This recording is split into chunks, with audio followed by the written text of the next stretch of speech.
Okay, it seems we are live. That's what the message says here.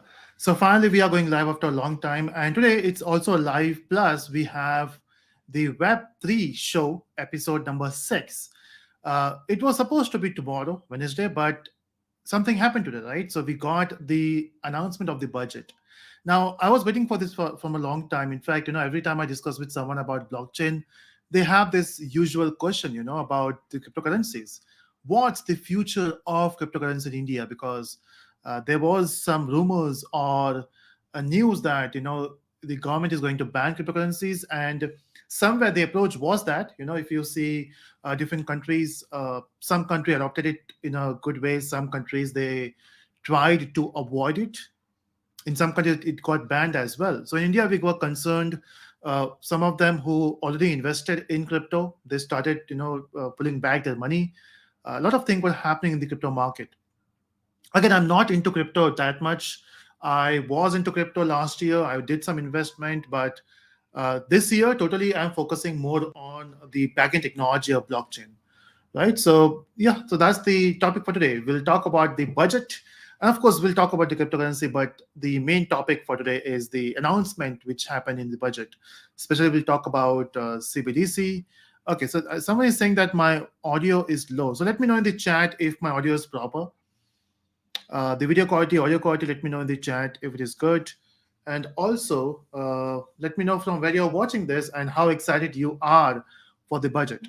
Now, this session may be more related to India because that's the announcement we got.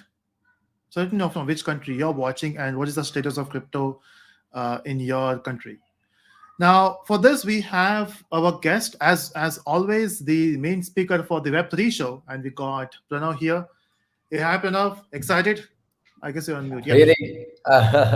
Yeah, definitely. I would say there is a lot of developments and a lot of positives and negatives that we have to look into. There is a lot of things that will now shape as to like what Web3 as hold in for, future of India and in general about Hmm. the world. Because I think you can definitely say till now most projects that used to come which were of value to the world and used to make impact to how we make changes in things used to come Hmm. mostly from the Silicon Valley side of things.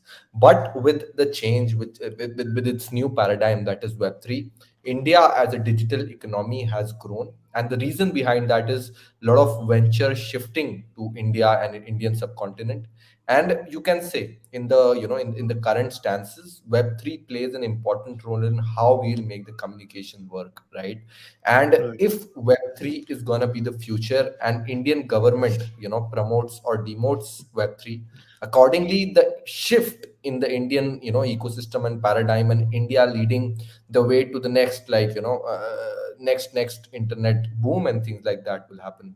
So today's day is very important, and what we'll be discussing is not taxation and tax related stuff, and what how can you get exempted from paying taxes after this all whatever has been done. What we will however be discussing is what is in it from today's announcement for all the people who are trying to do something in Web3. That means if you are a freelancer trying to get some outsource work from a Web3 company, then this show is for you. If you are somebody who is taking payments in crypto, then this show is for you. If you are a person who is trying to Is it? develop Yeah. protocols, if you're a a Web3 person who is trying to develop protocols being in India, this particular show is for you.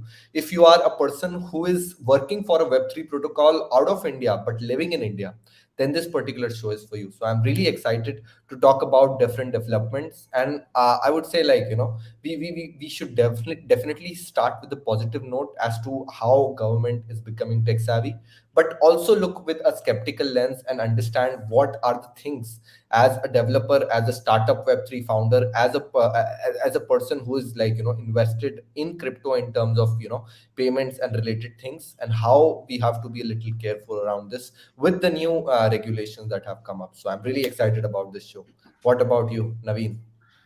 Oh, in fact, I was excited. The only problem, Pranav, so I guess it was the month of November or December. I was talking to someone, and then they were very skeptical about the crypto market in India.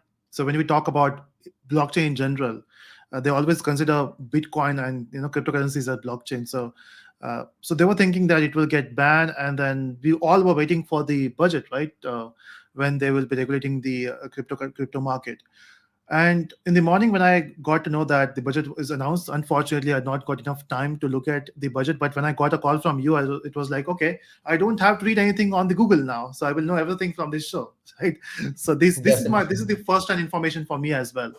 But look, it looks positive for me because the moment you talk about regulation, there will be a lot of people who will start showing the interest. So people who went away from the crypto in last year, so they will come back and they will uh, maybe in terms of development, in terms of money, doesn't matter. People will come in now. Definitely, definitely. Right. I also think that is the case, but I would say, like, you can definitely say it's a first step forward. I think my camera is losing focus. Wait.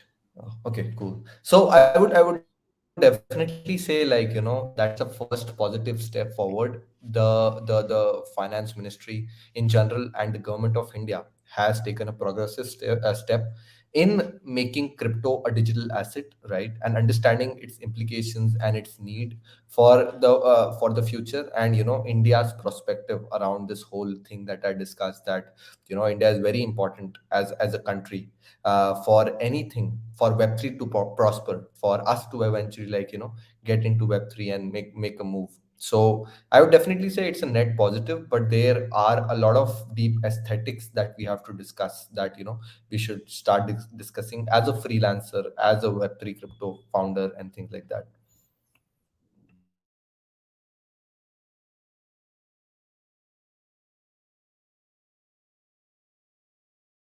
Okay, I think Naveen, you are stuck, but yeah, I'll wait for you to have your internet back.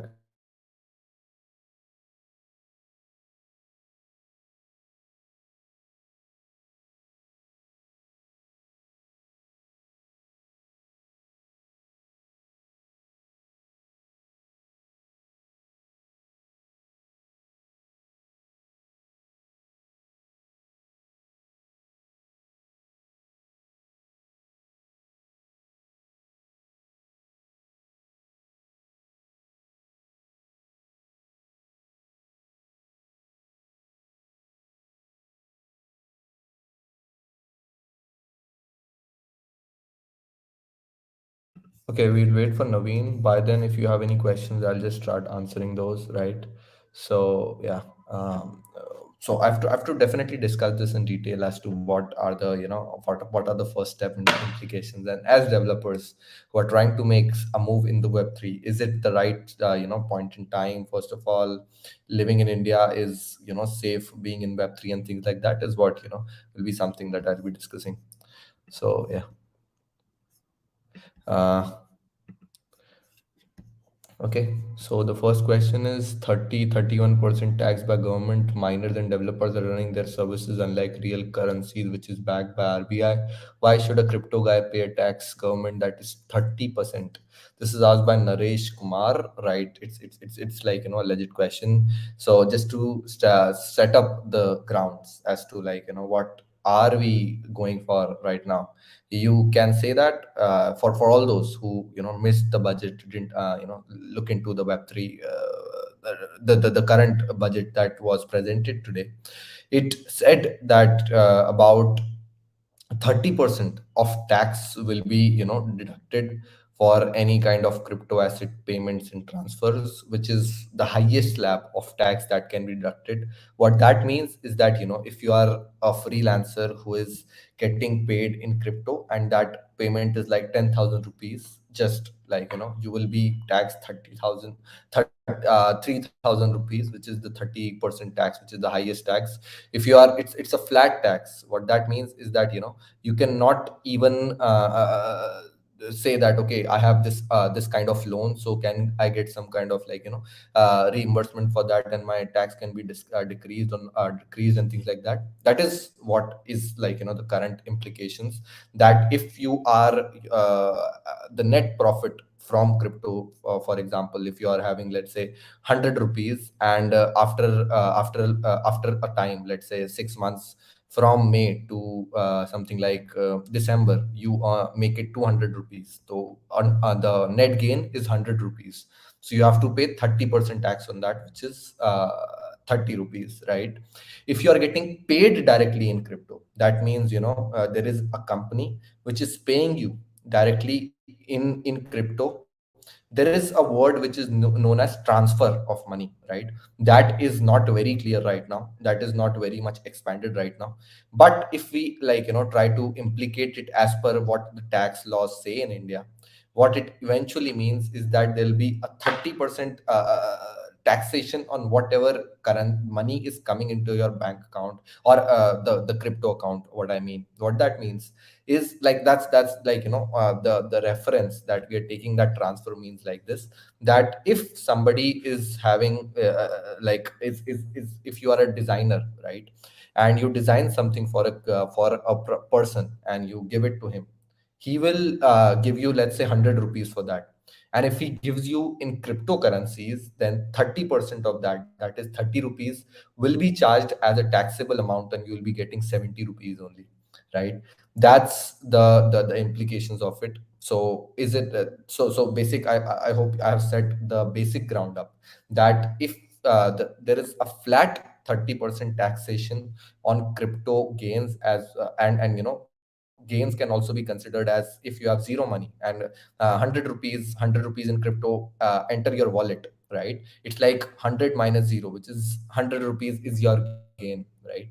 So that is what is the current implications. So, if you are somebody who is earning in crypto, you will have to pay a flat 30% tax. If you are somebody who is trading crypto and has a capital gain of, let's say, 100 rupees, you will pay a flat tax of 30% on the capital gain, right? So that's the basic thing, and I hope I have made you understand that.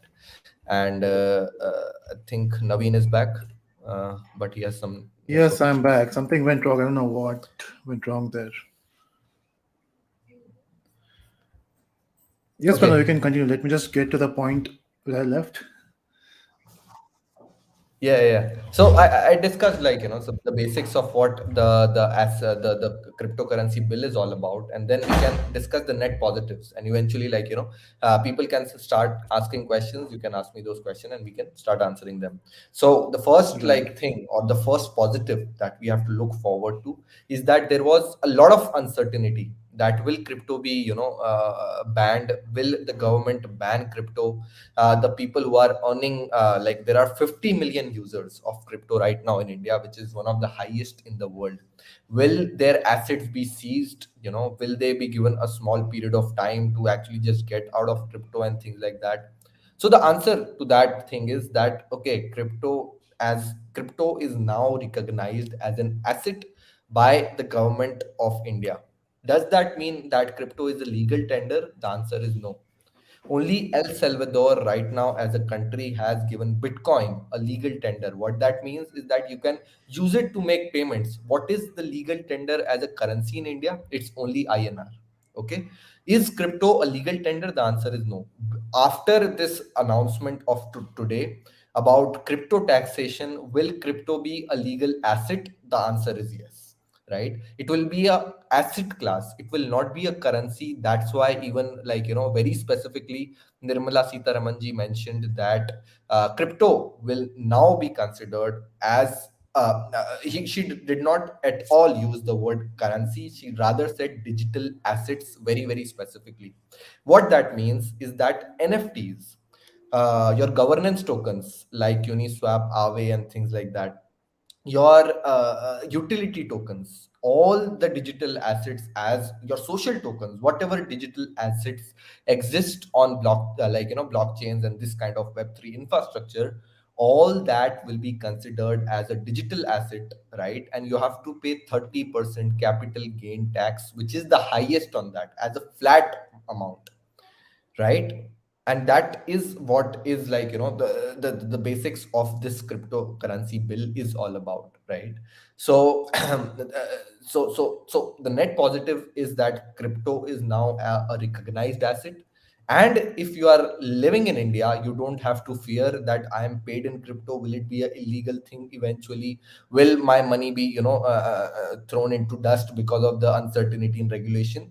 We now have certain amount of commitment shown by the government to show that crypto, like, there were, like, eventually back in 2017, just imagine how far we have come.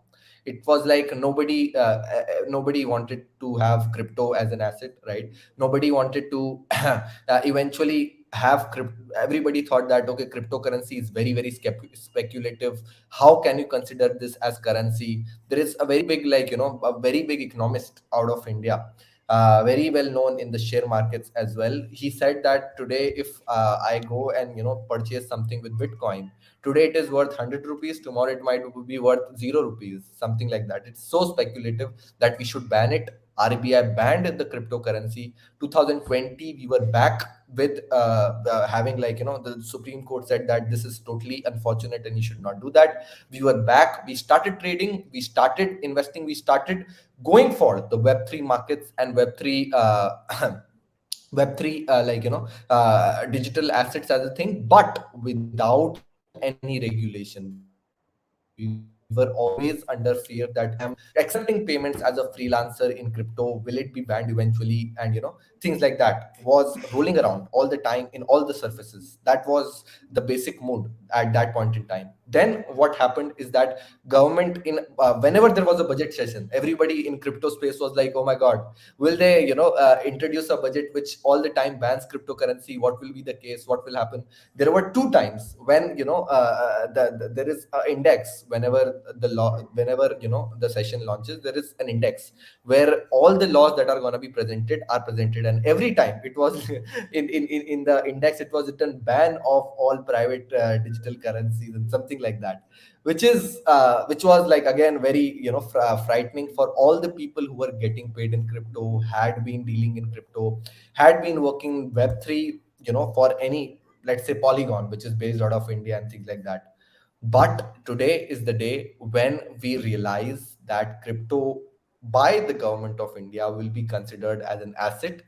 And by the speech of our finance minister, it is very, not I would say not very specific, but it is definitely that we are looking forward to the Web3, and trying to be the one of the leaders in the Web3 ecosystems. And we always know that India has the biggest developer realms. We used to supply developers to the world.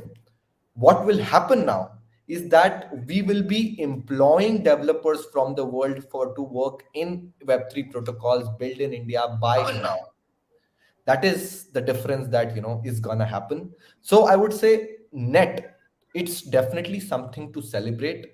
But now I will be going in details as to, like, if you are this kind of person, what are the things that might be a little, like, rough around the edges, and what is the bill about, and how we can go deeper and dive. But understand the basics that it's very net positive. Now if you are a person who is accepting payments in crypto, you have nothing to worry about that it is illegal and things like that. There were times when somebody's crypto was stolen, somebody was, like, really abused on the Web3 markets.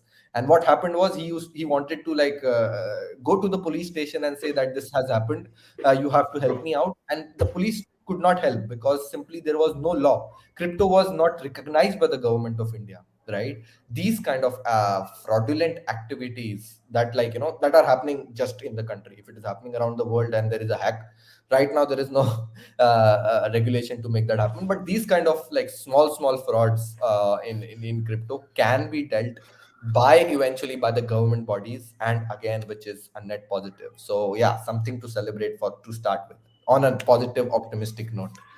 Right. So, so Pranav, I just wanted to know, since I was not here, have we talked about CBDC yet? No, What no, exactly it is? we'll be Okay. going step by step, understanding CBDC as well. And that's Okay. again, something that government is so net positive about. They also It's definitely an affirmative that the government does not like intrusion in the economy, but it always supports technology, right? So CBDC is a way to not intrude into the economics, what Bitcoin can do to the world, to the country as well, but it's a way to be pro technology and have its own currency being launched, and eventually, like, make make good profits out of it. So we will be discussing Right. CBDC in detail, but it is very important for us to understand as a freelancer what's your perspective, what you can be now, and if you're accepting payments in crypto and things like that, what will be the case. That's very important. So, like, moving forward, just understand that if you are getting paid in crypto, you will have a flat 30% tax. If you are getting paid 10 lakh rupees, right, in your bank account directly, you will have to pay 3 lakhs out of it. You can not show that there is this much loan on me, and things like that. That is not going to happen. You will have to pay 30% taxation, right? And that's an absolute amount. I definitely think that there is some rough around the edges, that why is it the heaviest and hardest, like the most amount of tax that can be given. Like, for example, if somebody is playing Axie Infinity today, which is a build which is a play to earn kind of thing, right? It's a play to earn game, right? He wants to play that game. What will happen is that um, he's just earning, let's say, 10,000 rupees in terms of crypto. He gets it into his wallet, right? What will happen now? He'll have to pay 3,000 bucks out of it, right? Which is something which is not very pro, technology, pro crypto kind of thing. And again, is something that the people who are in crypto are criticizing the government. I would definitely say, as a person, that I have been through these realms. I have been here since 2016. I have seen those shocks that we used to get from the government. And I would say this is the most positive that government could ever be, right? And and in general, I am very happy about Web3. And the reason behind that is that currently there are so many protocols which have Indian founders, and with this clarification in assets, what can founders do is, maybe, like, right now it's not a great time to have their foundation set up in India. What they can do is set up their foundation in some other place, have a legal entity in India, get asset get some assets from that particular foundation, pay 30% tax, and rest they can empower the rest of the money, which is converted into INR, can be given to the people directly, right? Who are developers in India, right? It is a great step moving forward, and I think I'm very bullish on Web3 even more now, because Web3 as a system, as the next internet communication, cannot be developed without the engineering power of India, right? And now we have this platform set where people will be able to push forward, uh, uh, and leverage the power and the ecosystem of Indian engineers. More engineers will get into Web3, and eventually we will shift from being the Web3 we'll shift from Web3 fearing to pro Web3, pro protocol, pro, like, developer ecosystem in India. And that's what is being developed after this particular bill, as we move along. Great. Right. So, like, there were some points that I did want to cover and discuss, that I would to just wanna just cover as we move forward. Just to let you know, guys, India has, in general, Indian, like, government in general, has considered crypto as an asset. Okay.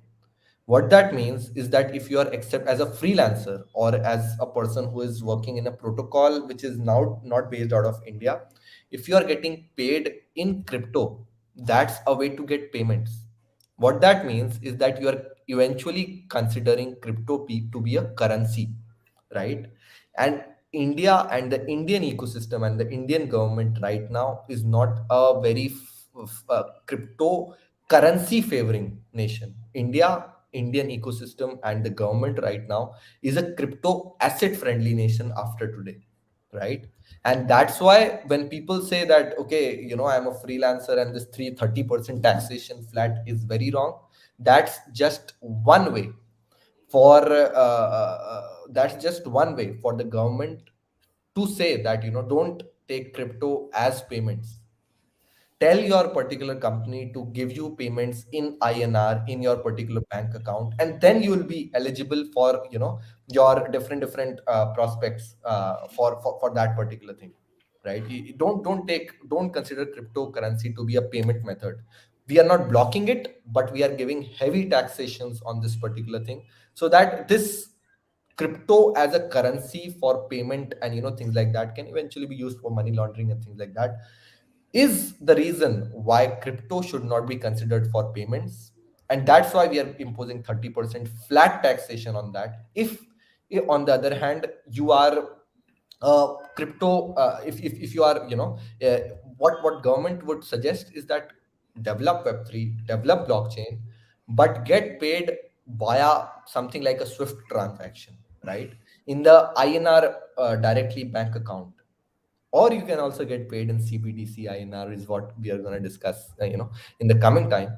But as of now, you can say that this is what uh, is the government stands for, that if you are a freelancer, don't take payment in crypto. Tell that particular organization to pay you in your particular currency, right? That's the stand of government. Do I think that is the right way moving forward? Is not something that matters right now, right? But if you are getting paid in the INR in crypto in your particular wallet, pay the 30% flat taxation. If that's the only thing moving forward. So that's the first and the most important thing. And I hope we will be covering all the aspects. We have covered the freelancer getting paid in crypto aspect. I hope that is very much clear to you guys. Naveen, as a freelancer, what do you think of this step? Oh, they're talking about the flat taxation. Yeah, Yeah, I like mean, I don't want to be in that bracket of 30%, but yeah, I think in future they should remove this particular thing. The only thing is, whenever I do get my money from the foreign companies, they do send in dollars, and the amount of charges the bank charges for the transaction, right? First of all, the conversion fee, then the transfer fee. So around they cut around 4 to 5% of the transaction fee. So I was waiting for the crypto, but then after this flat taxation, I need to recalculate again. reconsider again, right? Yeah. And that's something that is being scrutinized by different people. Like, there is this concept of global India. What that means is that, firstly, what you could, if you wanted to be like, working in the best of what is being, proposed to the world, that you had to go to the San Francisco, you had to go to San Francisco, right? Be there, be an engineer, work in Twitter, work in Google, be the top of the top notch, work with the best, and then only, you can be considered as a very respected engineer, right? And that was the reason that US became so big, right? But with this evolution of internet and people, sitting anywhere, being able to develop and getting paid via an incentive mechanism, something like a token, it was easy to decentralize the power from US to the world, right? Eventually, what that means is that you can be a global Indian, work for a Web3 protocol based out of anywhere, and get paid in crypto. That was the easiest and the best foot forward, right? But like, otherwise you would have to, like, go for the H1B visa, be stuck by by, then there are lots and lots of harassments that that employer had to could do to you, because if you are unemployed, your H1B visa expires. That's why there are 100 things that he can actually, like, vouch for. But with this concept of being in India and developing for the world, getting paid in the tokens of that particular project that you're working for, was really revolutionary. But unfortunately, with this flat taxation, there'll be certain kind of barriers to that particular thing. You cannot be, as even Balaji Srinivasan, who was the CTO of Coinbase, as well as one of the general partners at A16Z VC, said that there might be a little shake to the global Indian developer community. What is a global Indian? Living in India and developing for the world. There'll be a little shakiness. I would definitely request, I don't know if somebody from the government of India watches Naveen's show to, discuss this particular aspect of flat taxation, because, just imagine you hustling around. Just imagine, for example, right now, if a protocol in Web3 is situated in Cinnamon Islands, right, and has to pay Indian developers, it will have to have an entity set up in India, and then pay the developers. On the other hand, what it could do is directly just like employ some people directly from Dubai, and it would suggest people from India to shift to Dubai.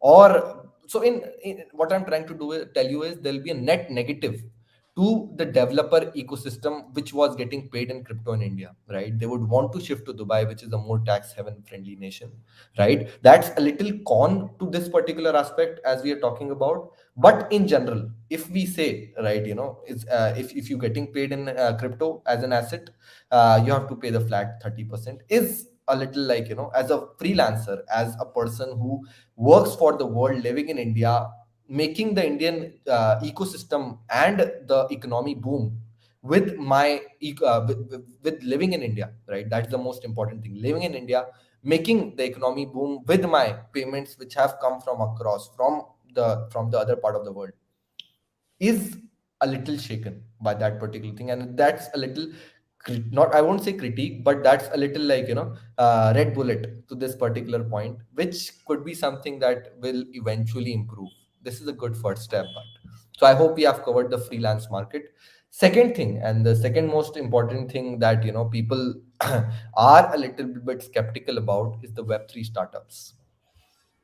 Right now, you might have heard there are lots and lots of Web3 startups that are booming, like anything, that have come out of India and are making the world love Web3.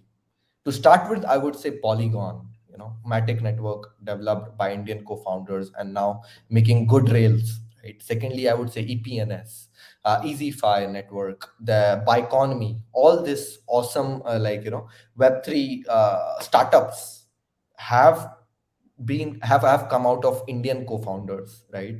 But they had to have their setup and everything not in India. And the reason previously was that when you are having a Web3 startup, there are two ways to raise capital. You always need capital to eventually make your tech thing work and scale better.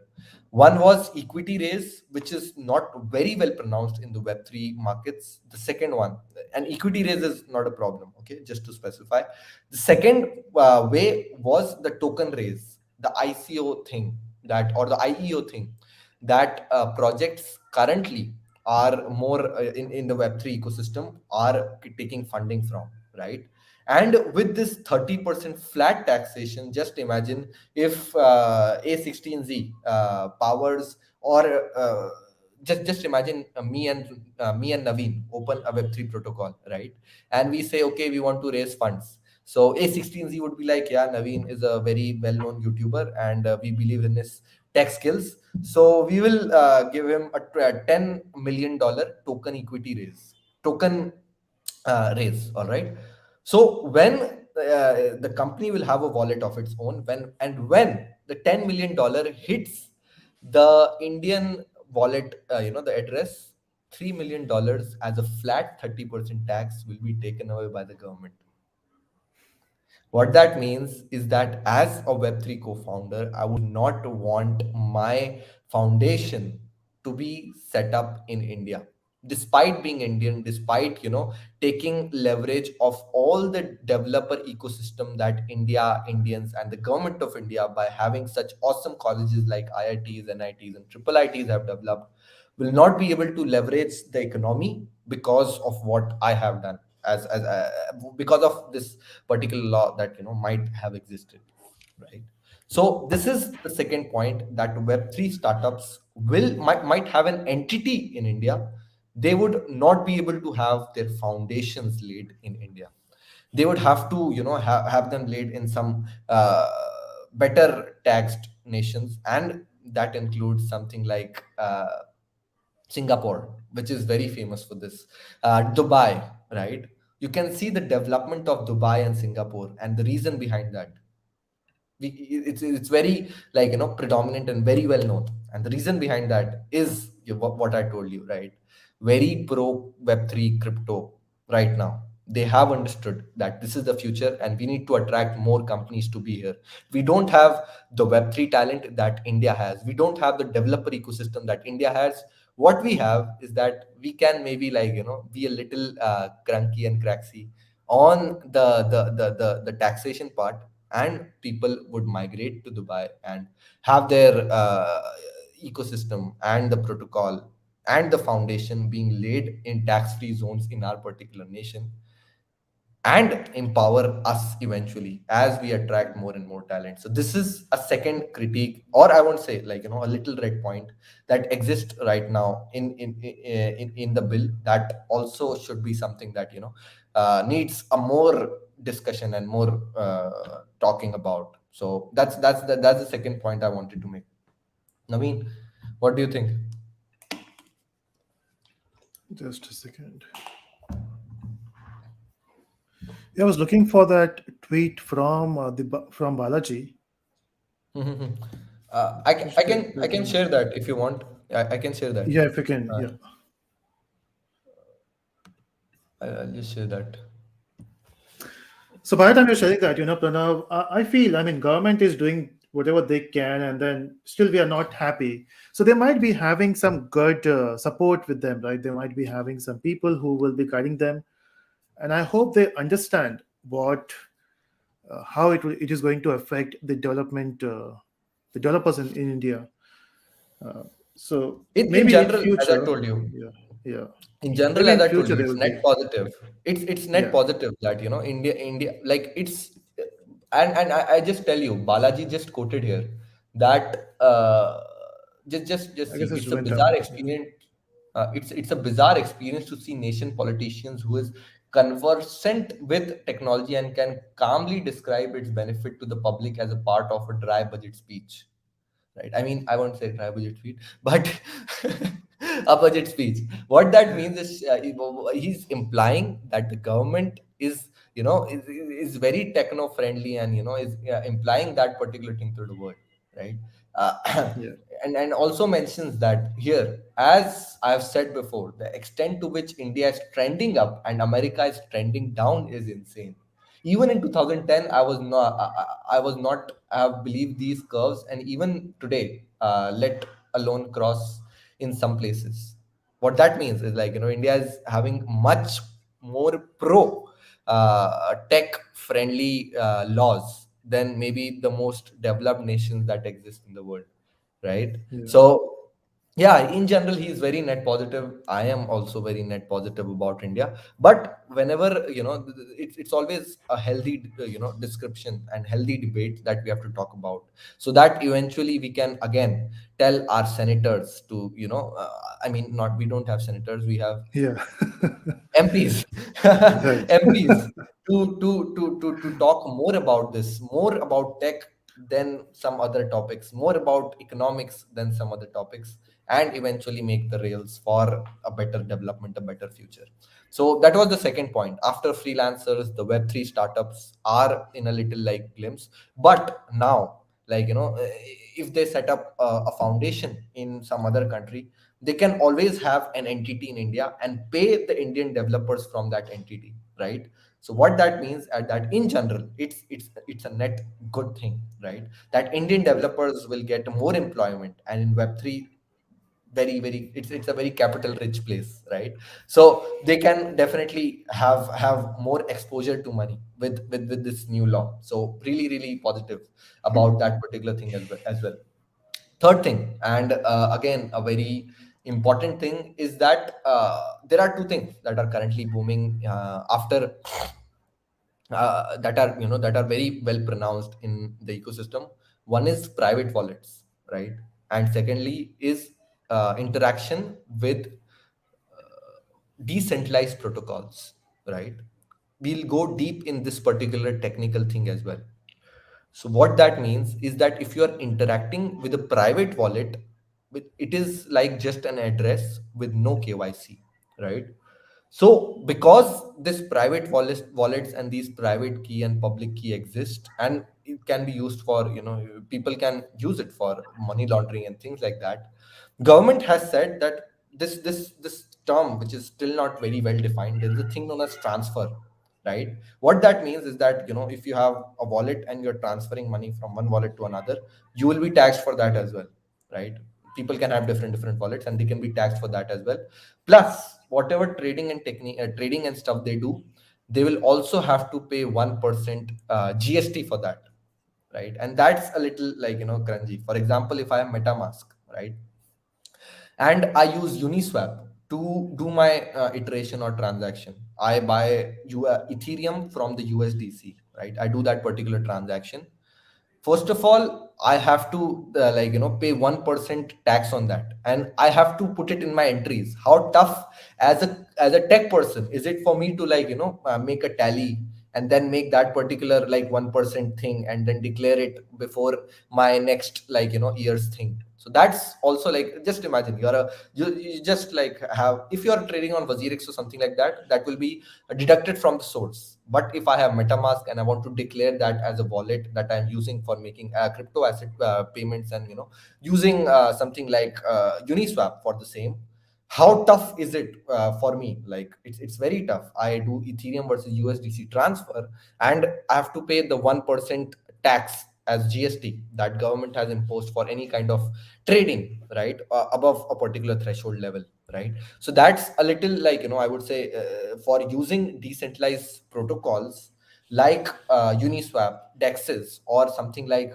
for using something like Aave, lending and borrowing protocols, yield farming, and these kind of strategies are still not very well defined, right, by this particular budget. And that's okay, because it's a new thing that's coming up. There might be, new things that eventually will come up, more DAOs, more tokens, more governance and things like that, and we will keep iterating the laws. But as of now, this 1% taxation will cause problems to interact with these decentralized protocols. And there might be people who would interact with these kind of protocols, and because there is this big hassle, despite they want to declare, because there is this big hassle of 1% GST and things like that, they might not want to declare their private wallet and the assets they hold by this private wallet. So this is the second, like, the third red bullet that exists in the current budgets. But Right. it's in general, it's a net, good moment. And why I'm saying that is because there are two good things that have come up. One is the build and earn, and second is the the first is build and earn. That means, right now, if I am, let's say, if I'm currently trying to learn C++ from a particular technical institute, I have to pay and then I can learn, right? With this new paradigm that crypto is coming up, you can be paid to learn something, right? And that's a very powerful concept. Just imagine, you are given, you first of all learn for free, that is something like scholarship, and secondly you are paid for learning that particular concept if you learned it properly. That is, learn and earn, right, kind of thing. That is so powerful and can empower so many underprivileged people, right? So this particular thing of crypto being recognized will, and edutech being so very well known in the ecosystem, will get more people to follow this particular model, instead of having that traditional model of taking money from people and they earning. That gives, now even underprivileged people will be able to learn with this new models and with crypto coming into mainstream. But again, the problem would be if, for example, I'm a person who earns money, right, from the learn and earn model. Let's say I completed a Ethereum course, and from rabbit hole I completed it, and after some time I get, let's say, one NFT which is worth, let's say, 1,000 rupees. I have to pay 300 rupees to the government. Why? Because flat 30% taxation, right? Even despite just earning 1,000 rupees. So that's again a thing that should be discussed more. Secondly, Right now there are lots and lots of gamers in Indian markets, again people playing PUBG all the time, or I don't know what not. I am not a very big gamer, right? And they just play it for community, for fun. They do it like chess and everything. That we have so many powerful communities according to that, but again no value accrual out of it. Again Web3 provides this build and earn phenomena, right? This play to earn phenomena. What that means is that if you're playing and you're playing very intelligently, you can convert that into a crypto asset, and crypto assets are definitely paid Axie Infinity. People in Philippines have played Axie Infinity, and they were able to, like, curve out their unemployment that happened in coronavirus. Just imagine how powerful this concept is. And with this play to earn model, many people could have been benefited who right now are just playing and not getting value out of it. So this again, with 30% taxation, will get a little stroke, right? But eventually I'm very positive, net positive, that eventually there'll be certain amendments which will make the change happen. So as I told you, in general, just want to before we go to CDBC and cover it in 10 minutes, I just want to cover what we discussed right now. A net positive, we are very happy that as people who are pro technology, India will become a crypto asset friendly nation. It For freelancers, there is a little red line. Try to earn in directly in INR, but otherwise you have to pay 30% flat tax. As a person who is Web3 crypto founder who is trying to raise money, try to not raise in token vesting, directly raised in equity. As a person who is earning money from learning something really valuable, or somebody who is earning money from playing really good games, you will have to again pay a little 30% flash tax. And that does, there was a very famous meme that somebody posted, that with these kind of regulations, many people in Dubai, many people want to shift to Dubai who are, like, earning a good amount of money, because there is flat 0% taxation for those kind of people, right? So but there is always hope in these kind of things, and I think this is the first step that the government has taken, and we should always appreciate it, right? So that's the general part. Now if Naveen wants to make any comments before In we move fact, I have a question for you. This question is from Shrikant. So on. that's the question for you on the screen, Pranav. I have a doubt. Crypto is decentralized, public, open source. Then why I need third party like Coinbase to buy or sell it? Very, very, like, I would say, Srikant, very nice question. A simple answer to that is you can mm, you can directly make the payments. It's an open source technology. You can directly, like, transfer with that, communicate with that ledger using something like contracts directly, like, go on Etherscan, get their contract, and directly do the transaction or something like that. That's possibility, but people don't want to do that. They are not tech savvy. What they do is they have these centralized crypto exchanges where they go, which on your behalf interact with those kind of contracts and make payments happen. Secondly, there is a problem of liquidity. Order books is tough on something like an Ethereum exchange, and that's why it is much much more valuable to have something like a liquidity provider like Binance or Coinbase to do that. If you don't want to, you can go to Uniswap directly, which is an application, which is a AMM currently developed, where people provide liquidity, they become market makers and do that particular transaction. So as an open source blockchain technology, you don't require Binance or Coinbase to make any kind of transactions. You can do it directly, just via having a public private key, by interacting with something like Uniswap. So yeah. Great. So it's a good time to start with the topic: central bank digital currency, CBDC. Definitely. Let's talk about CDBCs. So central bank digital currency is, you can say, like, it's a currency that will be built on a blockchain. Will it be built on a public blockchain where the nodes are okay? What is a public blockchain? A public blockchain is a blockchain which has the nodes being run by different people, which the system also doesn't know about. And everybody who has the currency of that particular blockchain owns that particular blockchain. What that means is that Ethereum is a public blockchain. Why? Because there are thousands of people running Ethereum nodes, and they, they run the blockchain and they together make the decision. That's a public blockchain. Okay. But CDBC will be kind of like nodes being run by government, controlled by government, right? And so that kind of blockchain, which is, you can say, not a public blockchain, I won't categorize into something else, will be what this particular currency will be based upon. Why Bitcoin is a public ledger and, government classifies it as a private currency, because anything that is not owned by government is a private currency. But Bitcoin and all these currencies kind of thing are public, public based on public ledger, because people run the nodes, they control supply, they make everything happen.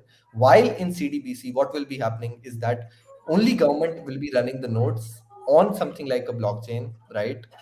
You can say blockchain technology, but just closed sourced, run by government. I don't. It's okay. It's okay. That kind of digital ledger is what will be this thing based on. So that's the first thing.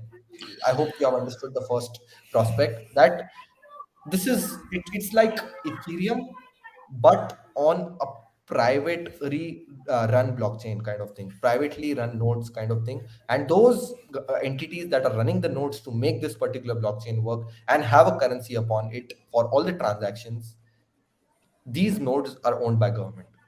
I hope this particular first approach is clear to you. I mean, any questions, or we can like move forward? No, as of now, I'm good. Okay, The cool. only thing is, I So feel this is a good start to start with. At least they started with using blockchain. yeah, they started using blockchain, but the nodes are owned by the government, right? And they have a Yeah, currency on top of it. That is known as a central bank digital currency. Simple, right? right. Uh, Something like Ethereum blockchain, but the nodes only owned and governed by the government, and they have a currency on top of it, which is pegged to INR. You can say there is it's same as, a USDC on Ethereum blockchain, which is public ledger. But this central bank digital currency is, you can say, is something like, centralized, is pegged to INR, and is the nodes are being run by government of India. That is what is central bank digital currency. I hope I'm very clear on that. And this is the basics of what the central bank digital currency is. Now we will talk about the different innovations that can be done in this particular step. First of all, a very great step that is being taken by the government of India. It is a good way to counter Swift network. Like, Swift network exists and is being developed by US, and that makes US dollar even stronger, because US controls the Swift payments and everything. If they want, they can get India out someday. If they want, they can get India back in. But with this new digital ledger, and again, China has already knows about it, so they have developed a CDBC digital yuan, right? To counter this kind of dominance of any particular nation. So in general, it's all about that. What are the good points about this? Is that everything will be in a digital ledger. Right now, what you do, if you want to make payments, you go to Paytm, right? And Paytm is a central entity. It, although the Paytm credit that you see is, they say, INR only, but what they do is they load the INR in the wallet, let's say 100 rupees, and it's on Paytm as a company to keep these 100 rupees in the bank, the note in the bank, right? And that's how this wallet can work. But with this, CDBC being launched by the government of India, the digital INR, the ledger will be maintained by government instead of something like a private entity like Paytm, right? I'm not saying Paytm is bad, although I lost a lot of money by getting the IPO of Paytm. Same but here, same here, Pranav. Every Indian has the same history, same story. but like, I'm saying it's more, it's better that instead of a private entity controlling your whatever money that you have loaded, it's being controlled by a publicly elected government. Okay, so that's the first point. Ease of payments will increase. Okay, that's the first point. Secondly, eventually when cash, like, eventually we want to move away from cash. Why? Because cash is used very much, very, very heavily for, the wrong purposes, for the black money and things like that. With CDBC being introduced, and cash, being used even lesser than the least, there will be no black money or money laundering that can happen, right? Because every money that exists is in the CDBC system, right? And whatever you have to make payments, whatever I have to get, will be in the CDBC system, and it will be acknowledged by RBI, right? That's the second point. So money laundering and money kind of things are gonna be like exhausted. Thirdly, no intermediaries. Right now Paytm and all these wallet payments are intermediaries, and now RBI will be playing the role of Paytm being the intermediary. More digital transaction, more digital payment. We won't have to do the hassle of converting your money, my bank money, into Paytm wallet money, making sure that Paytm has no problems, and it does no wrong things with your credit kind of things, right? Now that money will eventually be just digital INR, right? No conversion required, no hassle required. All the intermediaries that exist are RBI itself. So that's also one good point. But and one great thing is that, if, for example, with COVID, we had to have more, give more money to people, right? Then using these CDBCs and people directly having wallets, government can directly parachute money based on what money they have, right? Based on their wallet, it is very easily, like, just people have to do like select star that Postgres query, select star all people having less money than 10,000 rupees, give them 1,000 rupee as a parachute money, and it's so easy to make the distribution happen. Money getting into the right hands without any intermediaries. Such a good point. But the only concern that this CDBC has, that apparently Indians don't care about, especially my relatives who have taken away my privacy for life, is the privacy aspect, right? We don't care so much, but CDBCs have a genuine threat to privacy. With CDBCs being introduced, the government will have the ledger, and they know how much each person earns, and if somebody just hacks into the system, they will come to know that, what's the value of this particular person. The privacy is a concern that exists, but in general, CDBC is a great move that government is taking. And in general, whatever discussions have happened in today, the budget session and everything, are pro tech.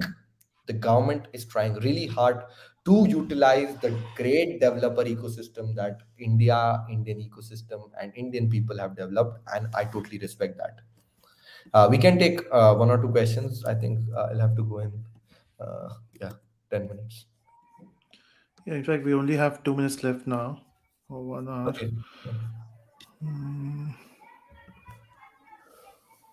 I hope you loved the session. If you liked it, like, let me know. If you have any questions, Naveen, in case you want, you can just share my Twitter account with these people, and I'm happy to Yeah, help. I know it's a little, yeah. This is my account.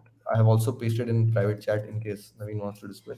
So yeah, this is my account. You can always let me know. My DMs are always open to help you guys. awesome. So everyone, just let us know what is your thoughts on this in the chat window.